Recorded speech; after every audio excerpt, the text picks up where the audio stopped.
Today I'm not cooking any dishes but preparing kerisik or toasted coconut paste for my upcoming chicken rendang recipe. It is the most important ingredients for any rendang dish. This recipe is for 2 portions of rendang curry of 4 servings. The only ingredient needed is 380 grams of grated coconut. Freshly grated coconut is the best option for fragrance and flavors. However, frozen works if fresh coconut is not available. Remove any pieces of coconut shells or fibrous strand from the husk. Since this was frozen, I will rake lumps to loosen it. This ensures an even cooking when we dry roast it later. Once done, we dry roast it. It is recommended to use the stainless steel for this. Non-stick pans are not advisable for dry roasting as the constant high heat damages the coating. Switch on the heat to medium. Once the pan is slightly warm, put in all the grated coconut. Use a wooden spatula to stir continuously until dry and golden brown. This will take around 20 to 25 minutes. Avoid leaving the coconut in the pan without stirring, as the bottom layer can burn while the top is still raw. If the coconut gets stuck, gently scrape it off with the spatula. This will avoid burning at the bottom of the pan. After 10 minutes, the coconut has started to dry up a little and loosen. However, it is still white. Continue stirring and dry roasting. Notice that some of the stuck coconut at the bottom have turned brown. Scrape it off gently, as leaving it like this will burn it, affecting the flavor. Continue stirring to evenly distribute the heat all around the coconut while scraping the bottom of the pan. In case there are stubborn stains after frying the coconut, here is how I clean it. Once we remove the coconut, pour hot boiling water into the pan and continue boiling for 5 minutes. Then, let it cool down and soak overnight. It can then be washed as normal.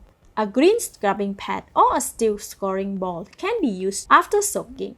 It is not recommended to do this with a non-stick pan. After 20 minutes, the coconut is cooking slowly and super fragrant. The color is light brown now with plenty of white strands. This stage is very crucial as the coconut will turn golden brown very quickly. Keep an eye and continue to stir. After about 22 minutes, the coconut has changed color to slightly darker brown. It's also very dry. Continue to stir for another minute. After 23 minutes, the coconut is mostly evenly brown. Switch off the heat. Continue stirring the coconut as it has absorbed enough residual heat to continue cooking. Notice that there are still white streaks in the coconut. We will continue stirring until they are all evenly brown. After 1.5 minutes of continuously stirring, the coconut has a very even and consistent color. It has also cooled slightly.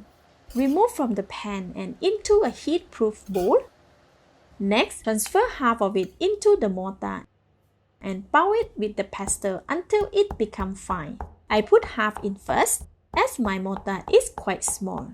I have found that pounding like this releases the coconut oil and essence, making the kerisik so much more flavorful than using a blender or food processor. See, now the coconut has become a grainy texture, almost powder-like. Add in 2 more scoops of the coconut and continue pounding it until the texture is consistent. The powdered coconut texture is consistent now. Add the remaining coconut into the mortar and repeat. Alright, after about 5 minutes of pounding, the coconut has turned into a very fine, dry powder texture. It is also very light. Keep on pounding to extract the oil from the coconut. After pounding for about 10 minutes, the coconut oil has started to be released. The dry powdery coconut texture has started to clump up, making the texture thick and slightly heavy. Make sure to scrape the side of the mortar often to pound them evenly. See, the coconut texture is turning slightly wet as well. This is good as the oil are getting released and mixing with the powdered toasted coconut. Continue pounding.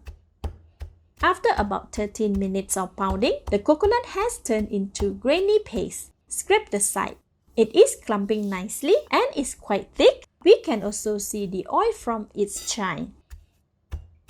After about 15 minutes of pounding, the coconut paste is getting thicker and cohesive. It is also shiny and super fragrant. Rest your arm when you feel tired. Although it is a lot of effort, the richness and flavor of this paste is worth it. After 18 minutes of pounding, the coconut paste is quite thick now. There is a resistance when I lift the pestle as well. It is very shiny and viscous and fall down from the spatula like thick dough. It is ready now. Remove from the mortar and place it in the saucer to be used. Alternatively, it can be stored in a clean airtight jar at room temperature for 3 to 4 weeks or in the fridge for 2 to 3 months. It can also be frozen for about a year and thawed overnight in the fridge a day before using. I can't wait to make my chicken rendang with this kerisik or toasted coconut paste. Thank you for watching. Please like and share if you have enjoyed the video. This is Home Cooking with Somjit. Thank you and bye-bye!